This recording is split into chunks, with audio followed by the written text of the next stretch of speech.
All right. We are live. Man, this PC is making some noise. Don't know if you can hear that background noise. This PC's out here making some real noise. So, okay, can everybody hear me? Okay. Live chat. Tony Yoka versus Martin Bakole. These two fools will be coming out to the ring, yeah?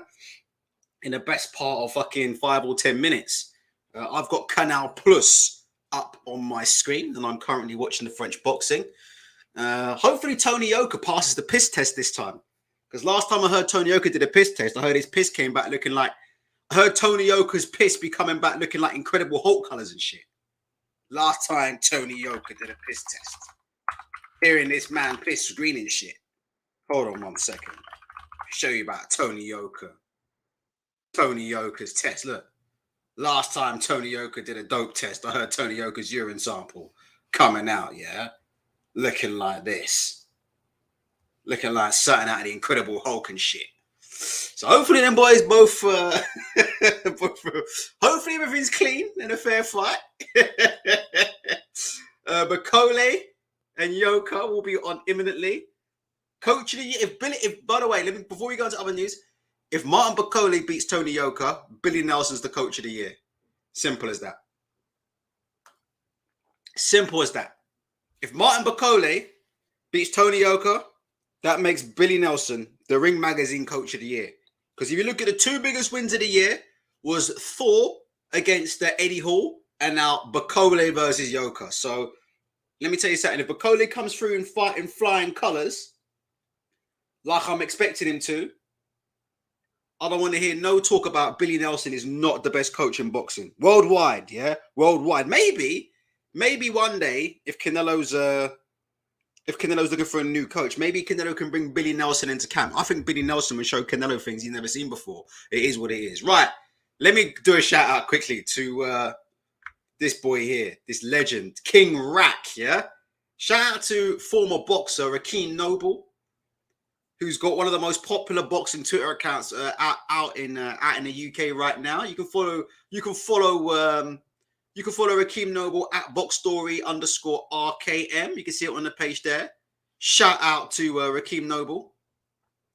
Rakeem Noble, yeah, is out doing duties tonight at Dean White's promotion, Boxing Heist, down at Tolworth Leisure Centre. Now, Dean White, as we've been saying before, yeah, is the best promoter in the game. By far. Like, Dean White is the best promoter in the game right now. There is nobody out there, yeah? Nobody out there doing the kind of food that Dean White's doing. Forget fights. Forget undercards. There's no one out there doing the kind of yam that Dean White's doing at some of these events. Anyway, so long story short, yeah, this man, Rakeem Noble's a legend. He's down there now covering Dean White's event, yeah? So I asked him, I said, yo, hopefully you can come through with some pictures of the food. Because Rakeem likes to eat there. The food is superb. Now, look what this man done did for me. Look. The man went one step further. You feel me? The man didn't even just get me a picture of the food. Look, the man got me a video. So, bro, this is exclusive. Look, Ultra Tech Sports exclusive. This is, yeah. I don't know what he's getting. I'm a coconut, so I don't know what he's getting. I think there's some plantain in there. I'm not sure if he's getting jerk chicken again, though. Last time King Rack went for that jerk chicken. I'm trying to figure out what's on here. I think I can see some plantain on here, but that looks like dark meat. So I'm not sure if somebody can tell me. I can see rice there. I reckon I don't know. Let me know if somebody knows. And I've got Rakeem on the case here. I'm gonna ask him, what did you actually order? But look what they're delivering, man. Dean White is the best promoter in boxing right now. Forget the undercard, forget the main event. Dean White here, look at that. Dean White out here got a whole crew. Plantain, rice, jerk chicken, curry chicken. There was someone in the background in this video asking for dumpling. They got it all, man. Dean White is doing it big, yeah? So let me start off by saying, shout out to Dean White, _1 promoter in the game, yeah? Shout out to Rakeem Noble, Box Story Rakeem, at boxstore_RKM for the exclusive. Not just a picture, but the man's giving us live footage, man. I don't want to hear anybody ever disrespect the name of Dean White again. Man out here. The man out here serving jerk chicken, rice, and peas at these events. The man out here serving curry goat and dumpling. D White, the best promoter in the game right now. Period. Let's go through some comments. Brian Burke says Canelo needs Nelson and Adam Booth. Jesus Christ. He should go to Adam Booth. I stopped doing that because that got nicked. He needs to go to Adam Booth. And you know what? When was the last time we did an Adam Booth check? We haven't done an Adam Booth check in ages, have we? We'll do that in a second. When was the last time we did an Adam Booth check? We ain't done an Adam Booth check in yonks. Marco, what's going on? Has this started yet? No, it hasn't. It's about to start in the next 5 minutes. I think the final undercard fight is just finishing off now, and we're waiting for King Bakole, yeah, with soon-to-be Coach of the Year, Billy Nelson. Like I said before, with soon-to-be Coach of the Year, Billy Nelson, yeah, will be shortly arriving in the ring for, in my opinion, the biggest fight of the year so far. Much bigger than Canelo and Bivol. Much bigger than Canelo and Bivol, in my opinion. Now, before we crack on with this, let me just try and see. Someone saying Canelo needs to go to Adam Booth. When was the last time we did an Adam Booth search? He needs to go to Adam Booth. Oh, God. Let's see what's going on. Here's the Adam Booth check, quickly. I can't read that one out. There's not a lot of going to Adam Booth anymore. It's kind of changed, isn't it? There's not a lot of Adam Booth. There's a lot of, obviously, you see what happened with Josh Kelly last night? Josh Kelly's opponent pulled out like 3 hours before the fight. Can you believe this shit? Josh Kelly had to stand in the middle of the fucking ring last night. British title fight between Denzel Bentley and Linus Udoka on Channel 5. Josh Kelly had to stand in the middle of the ring and basically say, look, my opponent hasn't turned up. Look, there you go. There's Josh Kelly standing in the middle of the ring on Channel 5. You can see Steve. What the fuck is Steve Bunce doing there for? What's Steve Bunce doing there? There's Kalasauerland. I don't know why people keep telling Kalasauerland it's okay for him to live the life he lives. Kalasauerland's going to end up in a grave, you know. People keep egging him on. People keep egging on Kalasauerland. I don't like it, you know, because... do you know what I mean? It ain't going to be... Yeah, Joe Wells says, won't be long before people are saying, go to Sugar Hill. Well, you can see Sugar Hill's the new flavour of the month, innit? Amongst the casuals, innit? You can see that Sugar Hill's the new flavour of the month amongst the casuals. Shall I do this one? Shall I do this one? Kronk style. Yo, he needs to do that Kronk style.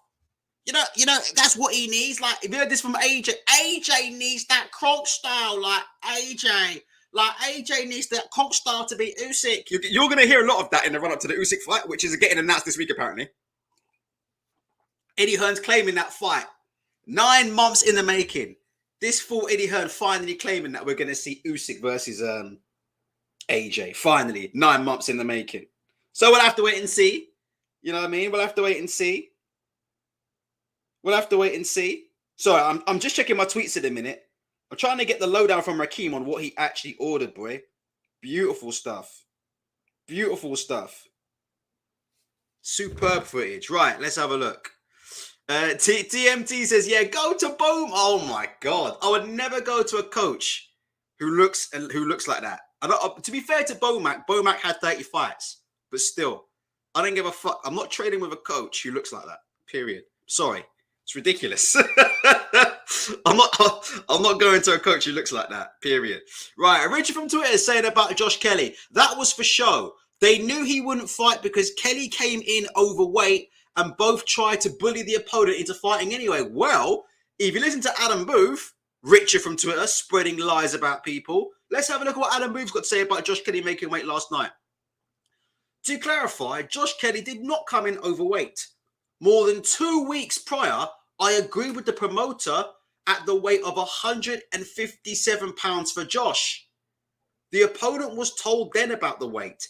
He continually refused to agree, yet still weighed in, having known the entire time. Well, that smells like a crock of shit, doesn't it? How is that a fight then? Hold on. If you agree with the promoter the weight of 157 pounds for Josh. The opponent was told about the weight, and then the opponent continually refused to agree. Well, if the opponent's continually refusing to agree, then how have you got a fight? Does that make sense? What Adam Booth is saying there? Does that make sense? Well, if the opponent ain't agreeing to the weight, then you haven't got a fight, have you? Fuck, I don't know. Maybe I'm overthinking this, innit? Maybe I'm overthinking this. Stop mentioning Marco. No one gives a fuck about Florian Marco on this channel or any other channel. Nobody cares about that dude, especially black dudes, because we know Florian Marco's fans like to turn up at events and start spouting racist abuse towards black people. So forget Florian Marco. Forget this dude, man. Forget this dude, or you're going to be a memory on this channel, yeah? There's a rap lyric about that. You're going to be a memory. I'm sure there's some kind of Tupac lyric about that. You're going to be a memory. You're going to be. Keep talking about Florian Marco. Marco says, Kronk AJ is a recipe for brain damage. Do his fans actually care about it? I promise you, you're going to hear it now. Yeah, AJ needs that Kronk style. He needs that Kronk style, didn't he? We need to see the O2 AJ back. Let's get AJ back from the O2. Remember these days, innit? Hold on, look. Remember these days. You know AJ fans be calling for Tony Sims and shit. They be calling for Tony Sims. Yo, AJ needs to go back to Tony Sims. He was deadly. This is what they want to see. Remember this shit, look. The good old days. When Anthony Joshua was in his prime, look. This is when Anthony Joshua was in his prime. Anthony Joshua versus Dennis Backtoff. The prime of AJ. You fighting out here in the O2. Yo, he was a killer. And Martin Bakole is now coming to the ring, by the way. Martin Bakole is now coming to the ring. But listen, everybody's turned up to see Billy Nelson. Martin Bakole is now on the way to the ring. We've got a sold-out arena here in the middle of Paris. Everybody's turned up to see Billy Nelson anyway. We all know Billy Nelson's the de facto biggest draw, yeah, in French boxing. It is what it is. That's it, Bump of K. Where's the AJ that was blasting out Gary Cornish gone? There you go, innit? Yeah. The old AJ out here blasting out Dennis Backtoff and shit in a couple of rounds. That's what we need. Get him back with Tony Sims and shit. PG says, how do you watch Bakole versus Yoka? I believe Bakole versus Yoka is being shown on Premier Sports and or Box Nation. Since I am a Queensbury employee, cough, cough, I get special Box Nation. Cough, cough, cough. Let's have a look here. Yeah.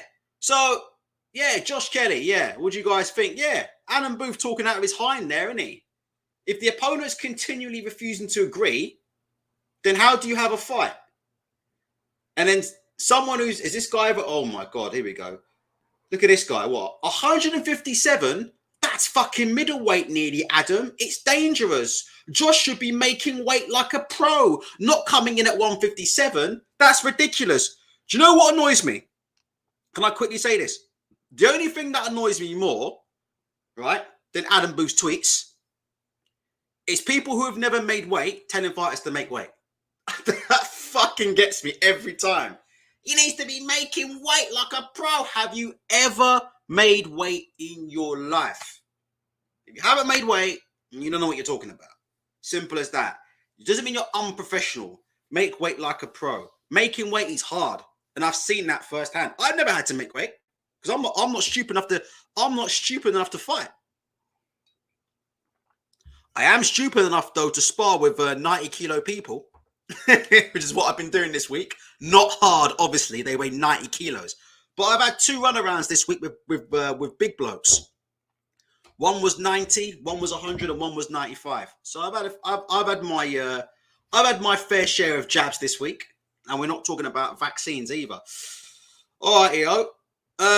Tony Yoka. Is Tony Yoka coming out to the ring? Tony Yoka is now coming out to the ring, getting ready for this fight with Bakole. Wonder if Tony Yoka is going to be coming out to the ring wearing fluorescent green shorts and gloves to match the color of this man's piss, to match the color of this man's urine. Do you know what I mean? If Tony Yoka's a real Don, he'll come out in fluorescent green gloves. Let me show you some good gloves for Tony Yoka. Tony Yoka.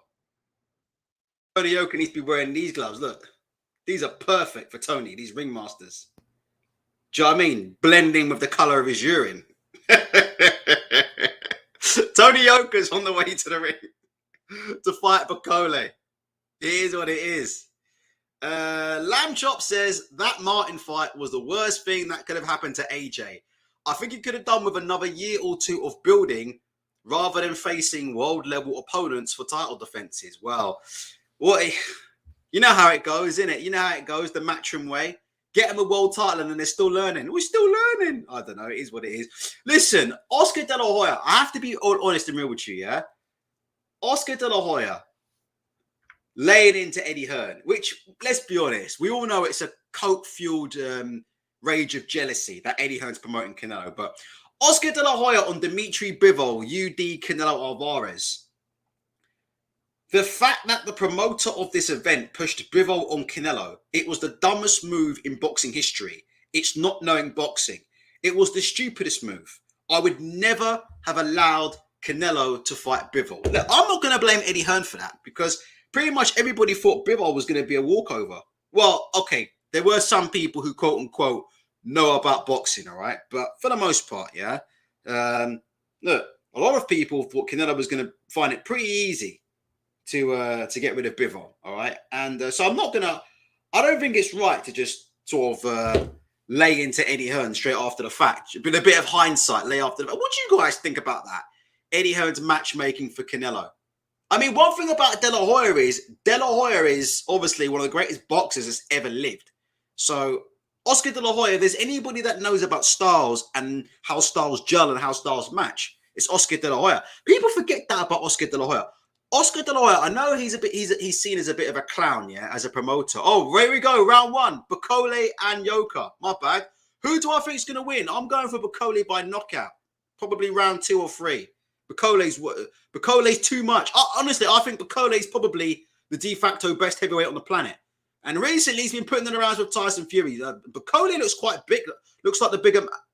Then again, what do you think about Bakole around the stomach? Do you think Bakole looks a bit soft around the gut? Is that how he normally looks? What do you think about Martin Bakole's waistline there? Martin Bakole's waistline isn't particularly... that's not looking like a H&M waistline to me. Martin Bakole looks like he's going to be doing his shopping down at Giacomo anytime soon. Yeah, he looks fleshy, doesn't he? Martin Bakole looks like he'd be buying them clothes at Giacomo. Doesn't look like Martin Bakole will be going to H&M anytime soon. But he's on the front foot. Tony Yoka's throwing that stiff jab. Countering Bakole. He's jabbing Bakole. Bakole's the one pushing. Oh, that was a decent little overhand right from Yoka. It's just left. But Yoka. Oh, that was a good left hook from Bakole. That was interesting. I think, like I said, I don't think Yoka was hurt. I think Yoka was just on the move. But Bakole came across him with a left hook. Listen, Bakole's got excellent fucking work rate. That's the thing about Bakole. But you know what I've noticed about Bakole at the minute? I'm not sure if he believes in himself 100%, and I'll tell you why. He started this fight like an absolute bull in the china shop. And if you look at Bakole, Bakole is very, very much, a touch jab fighter. Bakole is very much a touch, and set work off the touch jabs. Bakole has come into the beginning of this fight, and he's throwing all kinds of shots. He's throwing left hooks, right hooks, overhand lefts. He's been very, very aggressive. As aggressive as I've seen him for a long time. I hope he's got the gas tank. I hope Bakole's not just said, look, I've got a couple of rounds in me, and I'm going to try and make a dent in Yoka pretty quickly. But Bakole has a very, very good work rate. Yoka is walking him onto the stiff jab on the way in. Bakole is walking in on straight lines, no head movement. But like I said, Bakole does have, very, very good work rate. When he was, that was a good little right hand around the guard from Bakole. What do you think about that? That little right hand and the right hook around the guard from Bakole. Sometimes Yoka looks unsteady on his feet, but I'm not sure if that's just the way he moves or Jesus Christ. I mean, Bakole whipped in a right hand around the guard and Bakole with the right uppercut. Yoka's feeling these shots. Bakole with the right uppercut. Left hook to the body. No, this is definitely, Yoka's definitely hurt. And you can see, he's unsteady on his feet. Bakole, he's down. He's down. There you go. Tony Yoka down in the first round. Bakole just gone in and done an absolute demolition job. I mean, he struggled to get up. You know what? Bakole can end this right now. He's got 20 seconds. 20 seconds. Just missed with a short right hook. Yoka tried to counter him. The uppercut's there for Bakole. Right uppercut's there for Bakole because his head's coming down. Bakole with the jab. Oh, vicious right hook from Bakole right around the guard. I don't think he's going to have enough time. I don't think he's going to have enough time to do it. I think Yoka's just about going to get this round. Another straight right hand, straight down the pipe from Bakole. He's bullying him. And that was better from Bakole. Oh, that was a huge overhand right. Double left hook from Bakole. Yoka's in big trouble. That's the end of the round. Yoka did well there. Very well to get out of that round. I mean, Bakole hit him with a huge overhand right at the end of that round. What I actually liked from Bakole, in that round was just towards the end of that round, we started to see the old Martin Bakole. The old Martin Bakole where he started to set the shots up, a little bit more patience on the shots, and touch and go. Let's just have a look here. They're just showing it back on Canal Plus. The shot that knocked Yoka down, I don't even think that shot landed clean. Yeah, the shot that knocked Yoka down didn't land clean. Yoka caught it on the gloves, but he was hurt anyway. He was hurt, and the shot it was actually a right hook from Bakole that went right around the guard and clipped him around the jaw. And that was what started it for Yoka. Yoka was in big trouble from that moment. Big trouble from that moment. Jesus Christ, Marco's saying he nearly made 7 Gs there. Great start from Bakole. Can he keep it up? Can he keep it up? You asked me my prediction. I went for Bakole in 2 rounds.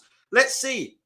Tony Yoka trying to fight back there, trying to hold the center of the ring. Went for an overhand right, jab right hand. Both covered off by Bakole. Yoka's trying to stick behind his jab. Bakole doesn't need to get involved in a boxing match. He needs to absolutely put it on him or he's going to regret it for the rest of his life.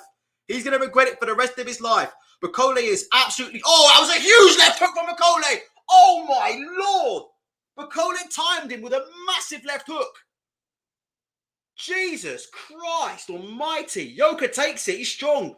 Where's that jab from Bakole to set up on the way in? Where's that jab? Bakole's the work rate starting to slow from Bakole. He gave everything in that first couple of rounds. Yoka's just square. If you look at Tony Yoka in a minute, he's totally square. Head's coming down the line. Yoka's going on pure instinct. Uppercuts right there for Martin Bakole anytime he wants it. If you look at Tony Yoka, completely squared up on the inside. Completely squared up, head falling down the center. Can you watch it? Can you see? He's all squared up there. He's on instinct, Tony Yoka. His legs have gone. His legs have absolutely gone. But Bakole work rate starting to go a bit. This is turning into there's no way this is going the distance. Lovely little, that's a beautiful double left hook from Bakole. Bakole showed him the right hook to the body and then came around with a double left hook. Good jab from Bakole. Good jab from Yoka. This is becoming a war of attrition. But the next big shot's probably going to end the fight. Just looking for those uppercuts there from Bakole as well. Because like I said before, Yoka's legs, if you look at Tony Yoka's legs, his legs have gone. Tony Yoka's legs have gone. You're not seeing any sort of lateral movement too much there from Yoka. He's totally unsteady in his legs. He's trying to hold his ground and work Bakole, work combinations off the jab. But Bakole's totally, the work rate's gone from Bakole. It's absolutely gone. He just needed one more round of it. Good double jab from Bakole. He's still winning the fight, but we're in France, remember. We're in France. He just needs one more round of it. That was a lovely little jab, a right hook to the body from Tony Yoka. And then Bakole there replied with his own little left hook to the body. Tony Yoka's a tough man. Bakole needs to start doing more. So maybe Bakole's going to take the round off. Good jab from Bakole as Yoka walked in. But like I said before, Tony Yoka's going on pure fucking instinct now. You can see there. There's no head movement from Tony Yoka. Every time he's coming in straight lines, walking himself onto jabs. Do you know what I mean? Anytime he gets up on the inside, he covers up, squared up. Tony Yoka went for the jab right hand. Good switch there from Bakole. Bakole managed to avoid it. Who have you guys got in this second round? I've got 20 seconds left to go. I still think Bakole is winning, but you can see Bakole is really starting to tire a bit. But he's still dominating the fight, and he's cutting Yoka off. Yoka went for that uppercut on Bakole, but Bakole covered that off nicely.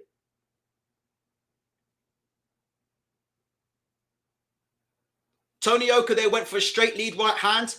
Bakole slipped it through his own lead right hand and nailed Yoka down the pipe. For me, that's a clear Bakole round, but Bakole kind of let him off the hook there.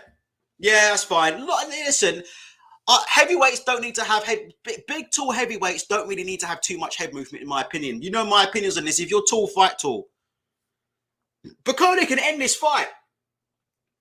Oh, there it was. That was a huge left hook there from Martin Bakole. Oh my God. Tony Yoka countered off the jab. Bakole with a huge left hook. Oh my God. Right around the side of the head. Tony Yoka did incredibly well to take that shot. That was a huge shot. It was right at the side of the head he took that. And that's what Yoka's trying to do.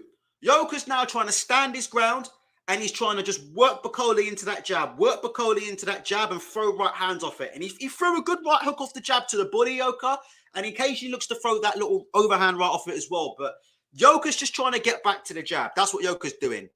The legs are gone. He's taken a bit of a beating in these first 2 rounds, and the legs just aren't there from Yoka. That was a good jab, straight right hand from Tony Yoka to start the fight. Yoka's going to try and stand his ground. But just one thing I've noticed about Bakole is how heavy-handed he is.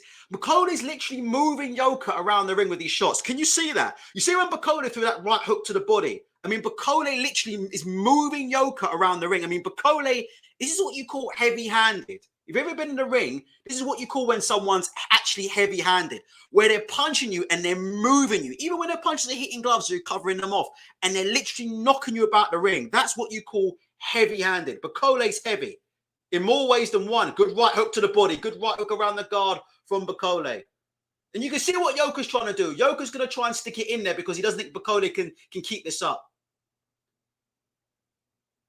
Good jab there from Tony Yoka. Neither of these two are doing any head movement here. Bakole's on a seek and destroy mission. So Bakole's coming in straight lines, yeah?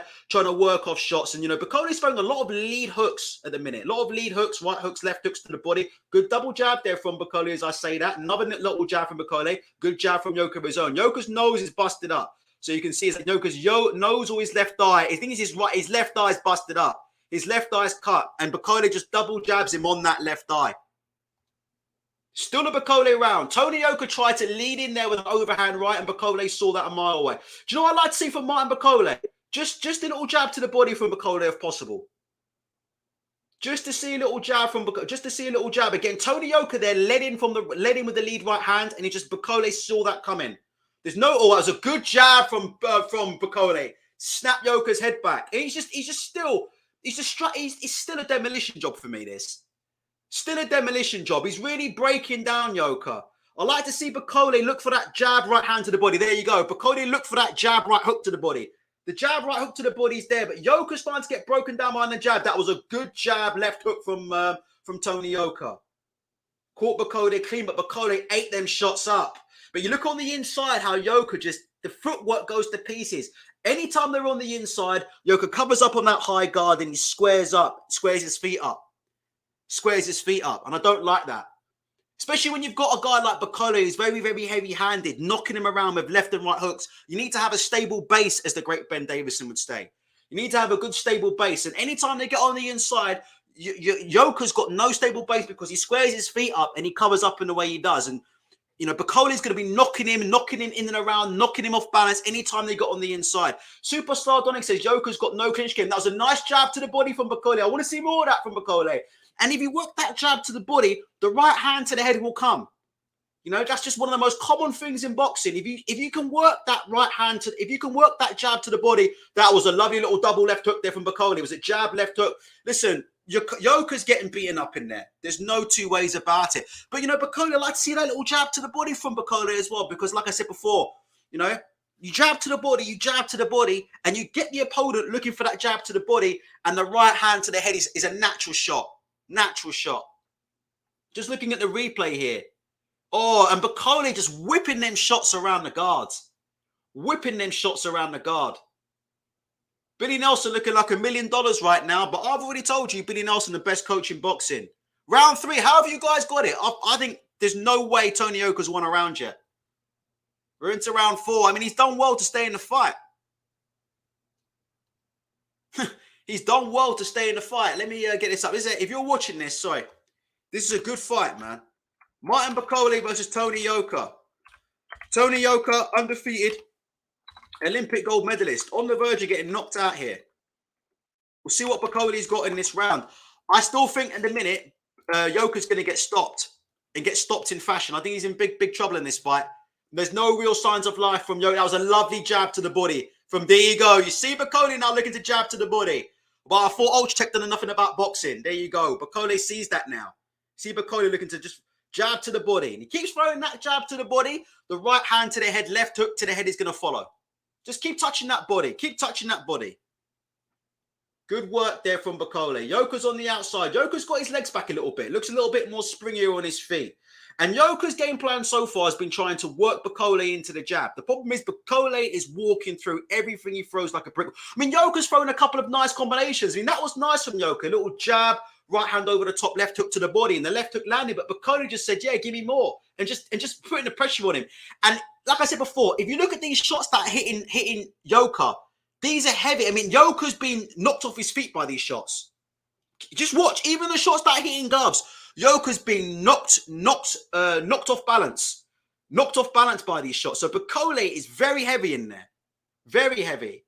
But it's a better round from Yoka. I don't think Bakole's really landed anything clean. So at the minute, I might go with Yoka. Yoka's getting a little bit of a spring in his step. Bakole needs to start. It was a good straight right hand from Bakole there. Good straight right hand from Bakole. Needs to be careful to not follow him around. Not follow him around. Don't fall in love with the power. So what I'd like to start seeing from Bakole is he's moving into your left hook. But Yoka's face is busted up. Good jab there from Bakole. But Yoka's moving into that Bakole left hook there. So let's see that left hook, Martin. Jab and left hook. Jab and left hook. Because he's moving into your left hook. Jab, right hand to the body from Bakole. And this is Tony Yoka's best round so far. But Bakole hasn't really done much. No. Yoka's now moving into Bakole's right hand. So Yoka's moving to his own left-hand side. Bakole's sort of just biding his time. That was a good lead left hook for Bakole. Not sure how clean that landed, but very, very heavy shot. Very, very heavy shot. Problem with Tony Yoka is every time Yoka tries to counter, Yoka tries to come in with the lead right hand counter shot. Bakole's waiting for him and looking to throw counter shots of his own. And Bakole's the much heavier handed puncher. But Bakole's kind of lost his way a little bit in this round, not landing enough for me. Needs to go back to that jab to the body. And like I said before, he's following Yoka around a little bit. Start cutting him off a little bit more. There you go. There you go. As I say that, Bakole went for a jab right hand. If he's moving into your right hand, throw the right hand, right hook. If he moves into your left hook, throw the left hook. You've got to start cutting him off, Martin. That was a good lead pot shot there from Tony Yoka. Tony Yoka's on the back foot, lateral movement, changing around, and he threw a good lead right hand straight down the pipe. This is going to go to Tony Yoka this round. Bakole just hasn't done enough. That was a good lead left hook to the body there by Bakole. Bakole's not cutting him off well enough, in my opinion. He's just getting too much space in the ring. Too much space and too much time in the ring there. Too much space, too much time. But to be honest, I still think Bakole is dictating the fight. I don't know how you guys see it. Sorry, let me get something a little bit better up on the screen. My apologies. It's a bit of an. I thought this fight was going to be a bit of a joke, but it's actually a really good fight. I just hope Bakole doesn't lose it. You know. What do you guys think? For me, he just needs to cut off that ring just a little bit more. What do you think? What do you guys think about Bakole cutting off the ring? Just a little bit more for me. Sardonic says Bakole's looking like an old Foreman. Yeah, a slightly dark-skinned version. If George Foreman was slightly darker, had about 50 times less power, and a boxing coach from Scotland, this would be it. Bakole coming in very, very heavy in a minute. We'll see how Tony Yoka. I think Tony Yoka is going to nick that last round. To be honest, we'll see how it goes. Yeah, Yoka's showing great spirit. Like I said before, for me now, what I'm looking for from Bakole is, Yoka's trying to get onto. It's a good start from Bakole. Quickened up the feet, jab, left hook to start off. And like I said before, listen, that was a good double left hook there from Bakole. Good start. Good start now. And the feet have quickened from Bakole now. Now this is going to be an interesting round. And like I said before, he's moving into, Yoka's circling into that right hand. So throw them right hooks, throw them overhand rights. Listen, simple as this, yeah. If you've got a man who's trying to escape you, yeah, and he's moving into one of them hands, hook with that hand, cut him off. Good head movement from Tony Yoka. Oh, he's gone down. What happened there? Wait, hold on a minute. What the fuck's that? How is that not a down? He's got to go. It's a count, yeah. Second count. Yoka's been counted. He looks bad. He looks really bad in there. I think they're going to have to pull him out in a minute. If this carries on, he's going to get pulled out. Because there's something about that knockdown. He lost his balance and then he fell on the floor. He looks hurt. I don't know if he's got like a perforated eardrum or something. Look, double left hook there from Bakole, head and body. Bakole's now calling for the corner to get him out of there. There's something wrong with Yoka. I think he might have had a perforated eardrum or something. There's something about his balance that just doesn't look right to me. He's getting knocked around by these shots. Robert, Bakole's destroying Tony Yoka. Absolutely destroying him. 1 minute 41 to go in the round. Yoka's got, I mean, they've got to take him out now. It's just ridiculous, his corner. If he carries on, and then the uppercut's there for Bakole, he won't throw it. I mean, Yoka at the minute. Any uppercut there, Martin? Any uppercut, Martin? Sorry, 1 minute 21 to go. Yoka's just been stalked, and Bakole's just looking for a shot to pick now. The next shot's going to end this fight. It's just a simple fact of this is like a fucking execution. I'm just waiting for Bakole. That was lovely little hooks around the body. But Yoka, you can tell the way Yoka's moving on his feet, he's injured. So it's either a perforated eardrum or he's done his knee or something. But 100%, there's no. That was a lovely uppercut from Tony Yoka. That was a lovely uppercut from Tony Yoka. Martin Bakole walked right onto that from Yoka. Beautiful little right uppercut from Tony Yoka. And Bakole shook that off.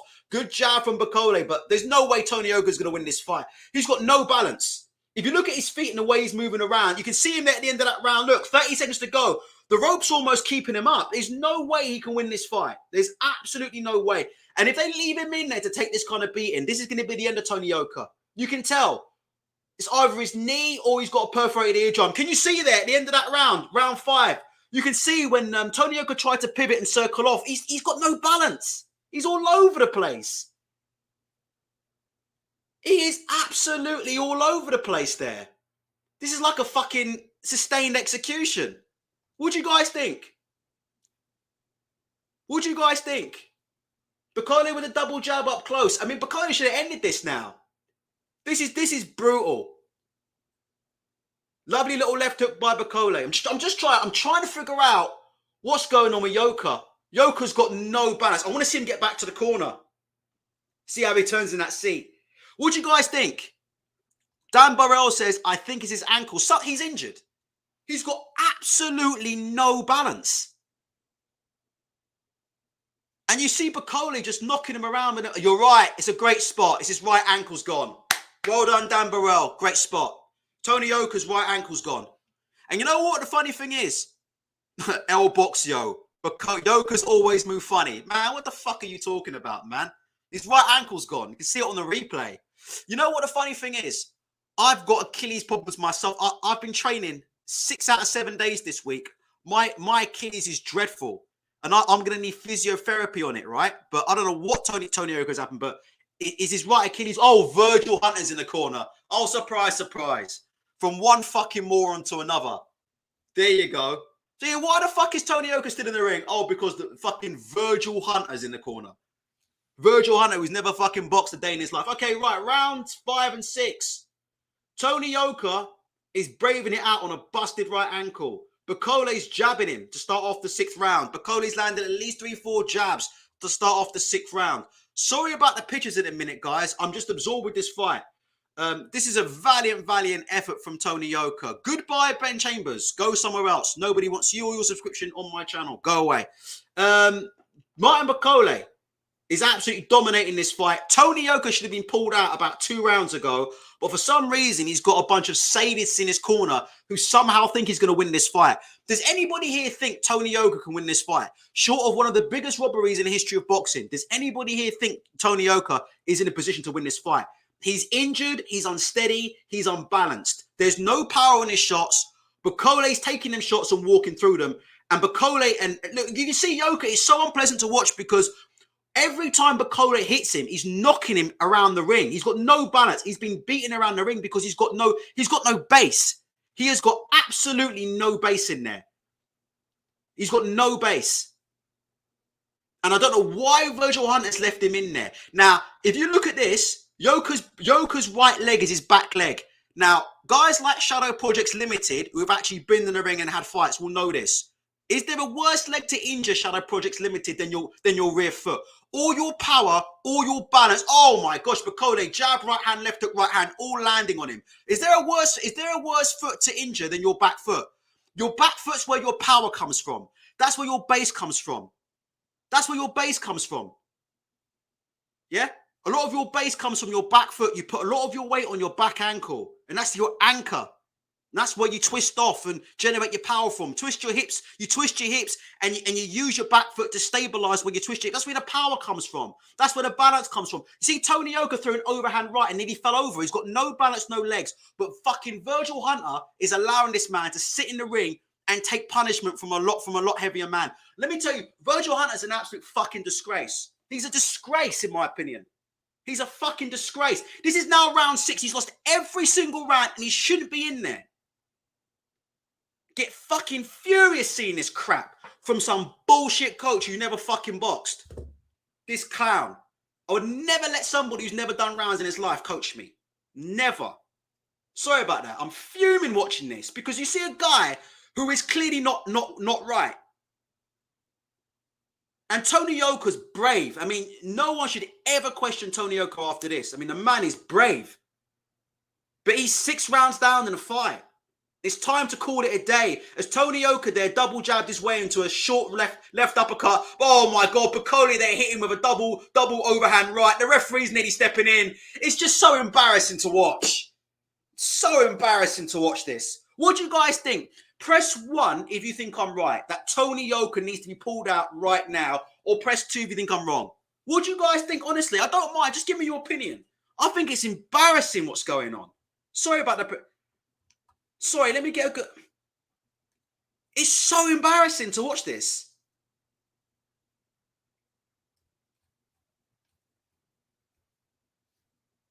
Adrian, Adam says 1. Sal says 1. Perkins, oh, you're all saying 1. 1, 1.5. Look. What's the point of leaving him in there? PG's boxed, you know, but we've all seen PG. I don't see the game plan. It's ridiculous. I don't know. I'm not listening to the commentary, but I don't know what more Virgil Hunter needs to see. It's now round 7. He's lost every round. It's round 7. He's not going to land a knockout shot. He's got no balance. Right, let's go into round 7. If that round had gone on a little bit more, it would have ended in that last round. Right, Bakole's stalking him. Bakole's now surely going to end this fight. Bakole with a nice little right hand to the body. Good right hand over the top from Tony Yoka. Good jab from Tony Yoka. But he still shouldn't be in there. Tony Yoka with a nice right hand jab to the left hook to the body and a nice jab. Bakole needs to just take his head off the line a little bit. That was an excellent uppercut from Tony Yoka. But you know, Bakole's just walking through these. Bakole's not being dissuaded at all. As Yoka went for another jab, right uppercut. Beautiful from Tony Yoka. Just missed it. Plenty heart from Tony Yoka. And you know what? People will be watching this thinking, oh, Yoka's got a chance. Let's see. I think there's no power. The power comes from the balance. If you've got no balance, you've got no power. If you've got no anchor, you've got no power. You're dead meat in there. Let's see. Bakole's walking him down. He's making Bakole look like a prime George Foreman. Little jab, left hook around the guard from Bakole. Bakole refuses to throw the uppercut, even though that shot's right there for him. There we go. Bakole throws a left uppercut, right hand around the guard. I think Yoka blocked both of those. Another left uppercut there from against Yoka. But I don't think any of those landed. But it's good that Bakole sees the uppercut. That's the shot that's there. Bakole's still stalking him. Good little sneaky right hook to the body from Bakole. Better round from Tony Yoka, though. Bakole's abandoned his jab on the way in. That was a lovely little counter from Tony Yoka. Beautiful counter from Tony Yoka. Martin Bakole with the stiff jab. And Yoka came over with a right-hand counter. Then Bakole landed it straight right down the middle there. That looked heavy. That's the difference there. You see that? Bakole landed it straight right down the middle. And Yoka looks hurt again. Jesus. Bakole's walking away from him. What for? What on earth? That was a big shot from Bakole. Just looking up at the inside. It's a good round from Yoka, though. But to me, I can see which shots are hurting and which shots aren't. That was a lovely uppercut from Tony Yoka. Having a lot of success. Oh, that was a beautiful little left hand, right hook, left hand there from Bakole. But you see the difference. Bakole's just stalking him. Never been able to make a dent in Bakole. Bakole's stalking. It's definitely a Tony Yoka round, though. Oh, Perkins says, must be hoping for an orderly Harrison Michael Sprott. Yeah, but Orderly is still like, we'll see. We'll see after the fight. We'll talk after the fight. Yoka's landing the uppercut on Bakole at will. I have to say this now. This is excellent from Yoka. Considering he's about 20% in that ring, this is excellent from Yoka. And Bakole needs to go back to his jab. There was a lovely little left hand, right hook around the guard there from Yoka. But Bakole doesn't look phased to me. Let's see. This is definitely a Tony Yoka round. Good round from Tony Yoka. Never ever question this man's heart. This kind of stuff that I see from Tony Yoka is the reason why I can't stand it when people call boxers cowards. Because Tony Yoka is just a fucking warrior. To go through what he's going through in that ring, the beating he's took, he shouldn't be in the fucking ring. Right, let's have a look at this round. That was a lovely little counter right hand there from Tony Yoka. And Bakole, like I said before, is taking liberties in the ring. Here's a Tony Yoka uppercut. Oh, it didn't land. Bakole actually blocked it. It looked like it landed, but it didn't land on a replay. But you can see there, Bakole's walking himself into all kinds of shots because he's taking liberties now. He's just walking straight through with no head movement. You know what? I can't hear. I'm going to turn up this sound in a minute. I want to hear what this idiot Virgil Hunter is saying in the corner. James Irving says, who's winning? I've got it 6-1 to Martin Bakole. Obviously, we're in France, so we might get some dodgy cards, but there is no way on this earth that Tony Yoka is winning this fight. No way on this planet. And I don't think Tony Yoka should be in that ring. So let me turn this down. 1 sec. We need these last 3 rounds. Listen. If someone told Tony Yoka we need these last, how many rounds are there? Is it a 10 rounder or a 12? Someone is telling Tony Yoka we need these last 3 rounds. Good jab, right hand from Tony Yoka over the top. I wonder if there's something. I wonder if we're going to get a dodgy card then. Let's see. Bakole needs to put his foot on the gas and finish what he started. Good right hook to the body. Good overhand right from Bakole. Bakole needs to start with the jab now. You know what the thing is now? This is where Billy Nelson needs. It's 10 rounder. Well, that's why they left Yoka in, because it's a 10 rounder. So they're hoping to do a dodgy on the cards, aren't they? Jesus Christ. For me personally, Bakole needs to get back to that jab because you're dealing with a guy who's got no balance. So what do? Knock him off balance. Commentary just said Yoka's coach says he needs to win 3 rounds and a knockdown. That's Virgil Hunter to a T, in it. One of the biggest morons in fucking boxing. That's Virgil Hunter to a T. Kept him in the fucking corner and he's telling him you need to win 3 rounds and a knockdown. Yeah, with a busted ankle. All right, anyway. This is a better round from Bakole to me. Bakole needs to start working off that jab again. Good, that was a lovely little right hand by Tony Yoka to the body. Great right hook to the body from Tony Yoka. Bakole hasn't landed a big shot in a while, you know. But Bakole's allowing Yoka, again, we're away from home. So the pattern of the fight so far is that Bakole is stalking Yoka. So Bakole is stalking Yoka, but Bakole's abandoned his jab. He has completely abandoned his jab now. He's walking in and he's looking to lead off with big hooks and big right hands. And Yoka's picking him off on the way in. And Bakole's, like I said before, there's no jab from Bakole at the minute. No jab from Bakole. Oh, did that right uppercut land from Bakole? Good. I mean, Yoka just pushed him back there. That's interesting. Yoka pushed Bakole back there up close. First time I've seen Yoka really show some strength all the time. I don't know what Bakole's doing, but Bakole's trying to throw it around. He's standing in the middle of the ring asking Yoka to come and fight him. I mean, Bakole's going to start throwing rounds away, you know. That was a lovely little jab right hand there from Tony Yoka. Right on the chin of Bakole. Bakole doesn't respond. Martin Bakole is going to choke this and throw this fight away, isn't he? And he's going to complain about the cards. You can see this coming a mile off. I mean, this is bad. And Martin Bakole now, yeah, honestly. Think about the Canelo Bivol cards we just saw this past weekend. Bakole is on the verge of choking this shit away. If you give judges any excuse to score rounds for the home fighter, they will score rounds for the home fighter. And I'm now starting to think that we're going to get some very, very bad cards coming in. But Bakole, he's not jabbing. Lord knows what he's doing. He's not jabbing at all. And Yoka has won the last 2 rounds fair and square. Like, Tony Yoka with his busted ankle is picking Bakole off. No jab from Bakole. Bakole's not cutting off the ring. Nothing. He's done nothing in that round. You know, this is where Billy Nelson needs to tell Bakole, this is it now. He needs to land something big. 1 second. Let me see this. Let me get the sound on. What the f... You got what it takes. This is what it's all about. You're in great shape. Don't think about your time. Don't think about your nose. Don't think about nothing but winning. It's knocking the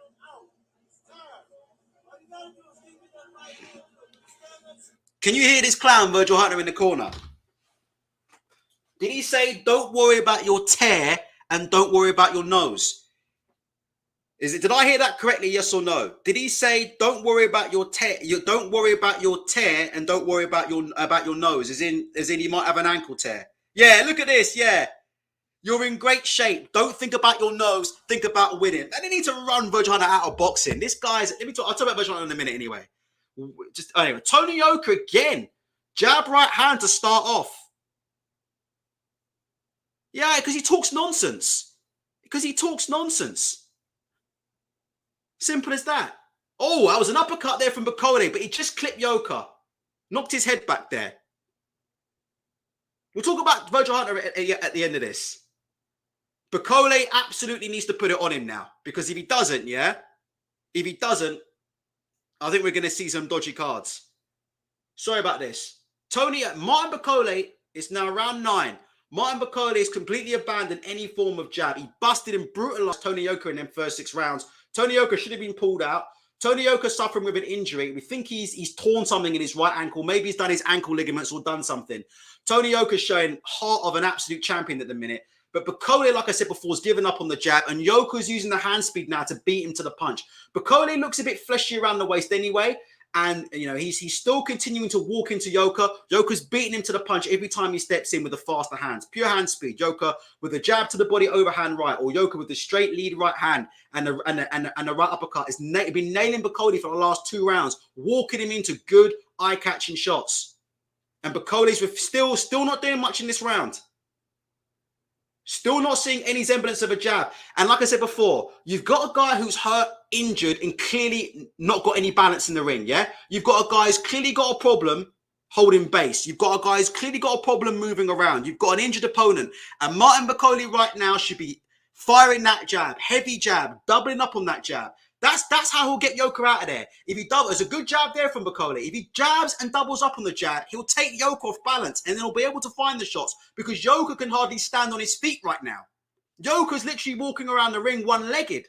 So Bakole needs to jab and double jab and knock him around that ring, get him off balance, and Bakole will find the shots.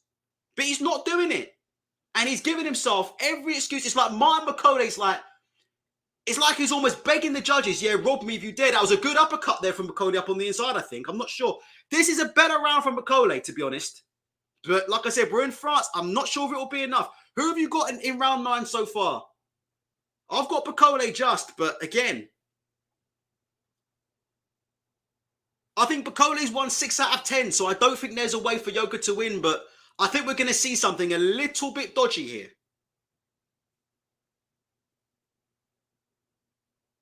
It's a better round from Bakole. More of a jab from Bakole. Yoka nearly landed something there, but I'm not sure he landed. Who are you giving round 10 to? Get ready for some shocking cards. I don't know what Bakole's doing. You guys are going to be calling it a draw. I think we're gonna see something really bad in this fight.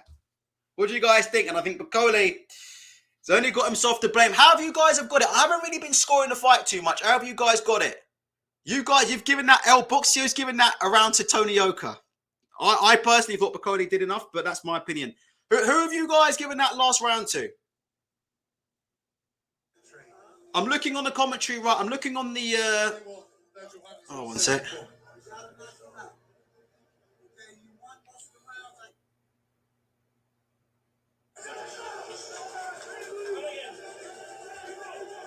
MC says, if Yoka can stay on his feet till the end, it's going to be a draw.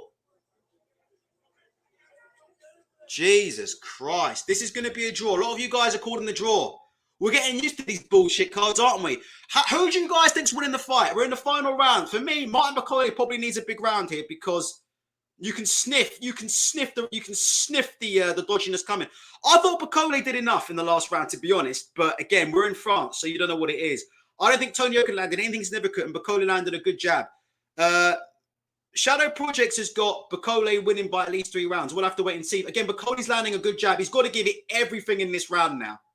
Because if he doesn't, good uppercut from Bakole. He's really got to cut him off now and put some shots together now. It's embarrassing to have to say this. That was a good right hand there from Bakole. Overhand right, he's hurt. Yoka's fucking hurt. Now is Bakole going to be a man and finish what he should have started in round 6? It was simple. And Bakole's a different fighter when he's setting up off the jab. See that? He jabbed, double jabbed, and then the shot, the right hand, right hooks come off them shots. Yoka's in trouble. Yoka's in trouble again. Bakole's now letting him off the hook. Step in and finish the fight, you mug. What is he doing? Bakole's had him hurt. He's step in and finish this, man. Oh my God. Bakole is standing in the center of the ring asking Yoka to come and fight him. Oh my God. What is this guy doing? Double jab, big right hand. I think Yoka just caught that on the gloves. Oh, jab, left hook, right hand from Bakole. Now Bakole's teeing off on him on this round. Being like, what is he doing? Post Jerome said, Hunter just told him he's won most of the rounds. Virgil Hunter's one of the biggest clowns in boxing, in my opinion. But we'll talk about that another time. Jab to the body from Bakole. Bakole's only got himself to blame. He's refusing to finish this fight. Little right uppercut there. He's every time he lands with something, he's hurting him. But Bakole's in the ring, literally cheerleading, egging him on. Look, Bakole's now motioning to the crowd saying, come and fight me. I mean, there's only one winner in this fight. Bakole's now cheering in the crowd. Yoka's dancing around the ring. I've got 54 seconds left. To me, there's only one winner in this fight, but it is what it is. 45 seconds left. Martin Bakole is a disgrace. I mean, you go in there and you got to show killer instinct. No disrespect, but as a professional fighter, you've got an injured fighter in the ring, and you have to show killer instinct in these kind of fights. You're fighting an undefeated Olympic gold medalist. You have to show killer instinct in these fights. And Martin Bakole has shown absolutely no killer instinct. He's had this guy hurt so many times in this fight, and he's let him off the hook every single time. Anyway, 10 seconds left to go in the round. For me, there's only one winner in this fight. Simple as that. Tony Yoka's dancing around the ring, but for me, it is what it is. I think Bakole is motioning to his corner, something like you should have pulled him out or something. Simple as that. Job done. Fight over. There's only one winner in that fight. Let me see if Tony Yoka wants to raise his hand. Tony Yoka ain't even going to raise his hand. Let me see if Tony Yoka's got... Is he going to raise his hand? He knows he ain't won that fight. But he's I tell you what, Tony Yoka, absolutely heart of a champion, heart of a lion. Bakole's celebrating in the ring. Martin Bakole's a fucking disgrace for not finishing that off. That is to me. I'm not a fighter. Like I said, I'll be honest with you. Maybe I'm taking the piss. I'm not a fighter. You guys know how far I've been in the boxing ring. But I have to be honest. When you have a man injured and hurt, what do you guys think? What do you guys think? Press 1 if you think I'm right. Press 2 if you disagree. I just feel when you've got an injured man in the ring, like Yoka was, you've got an injured man in the ring, possibly a broken nose, the right ankle's gone to pieces. Tony Yoka had no balance from round 2 or 3 in that fight. He had no balance. For me, you need to get these guys out of there.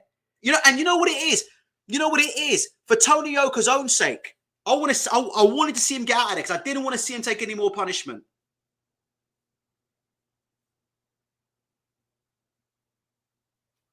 Richard from Twitter says he had no chance of winning. They should have saved him for another day. We'll find out in a minute. Makabu's in the corner of Bakole. To me, to be honest,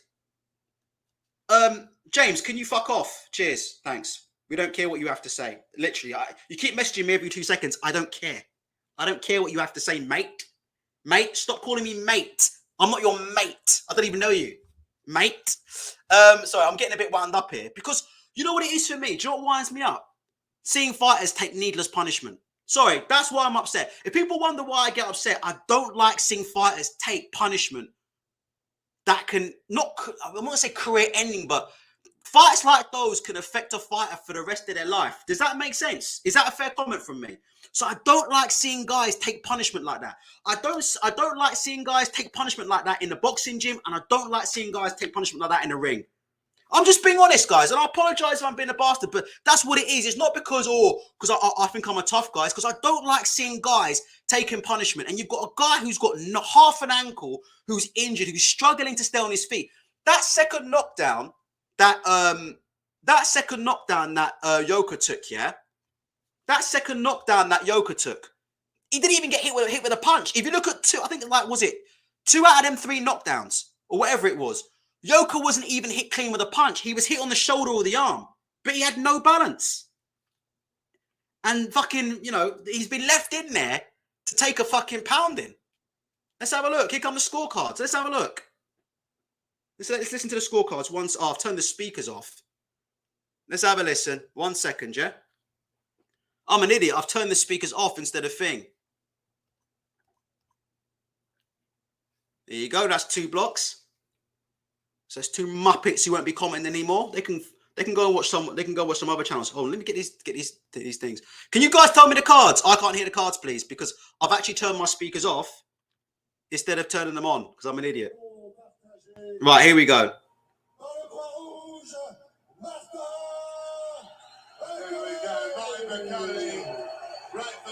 Yeah, Bakole won the fight. Yeah, Bakole thought he got robbed. Did you see that? Bakole was jumping up and down. Let's go. Choose for the cards, El Boxio. I was thinking of banning. Oh, my, them cards are shocking. There you go. Them cards are absolutely shocking. Jesus Christ. Look at these cards, El Boxio. Can you believe this shit? Hold on. Boxing is as crooked. This boxing's a joke of a sport.